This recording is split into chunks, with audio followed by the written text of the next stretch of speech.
一個冬天嘅晚上，公寓入面嘅燈光昏黃而且微弱，窗外細雪飄落，玻璃窗上面布滿咗冷霧同細密嘅水珠。透過窗戶隱約可以見到城市嘅霓虹燈閃閃發亮。客廳入面得我一個人，自己一個坐喺梳化上，房間顯得特別安靜。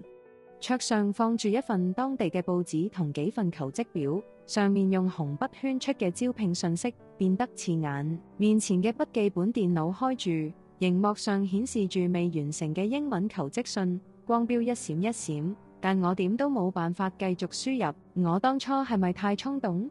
點解啲事情會變成咁？如果我哋留喺原來嗰度，至少生活唔會咁艱難。屋企人一定怪我啦。小朋友唔開心，伴侶都唔再似以前咁信任我，係我準備得唔夠充分？定係我哋根本就唔適合呢度？其實啱啱開始可能都係咁噶啦，其他人咪都係咁樣捱過嚟嘅咩？但係點解我覺得我哋屋企嘅問題好似比其他人多？係咪我太無用？定係環境真係太艱難？如果我哋返去，會唔會比依家更加差？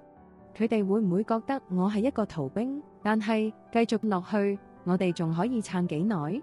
仲有幾多錢可以支撐到依家嘅生活？或者再堅持多陣，一切都會好返啲，係咪㗎？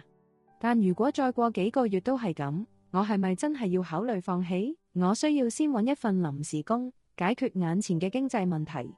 小朋友需要時間去適應，或者我應該花更多精力同佢哋融入，同佢傾下。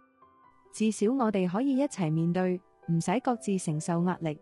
當初我決定移民，係為咗更好嘅生活，但係更好嘅生活真係需要時間去建立。呢啲困難唔係我嘅錯，而係過程嘅一部分。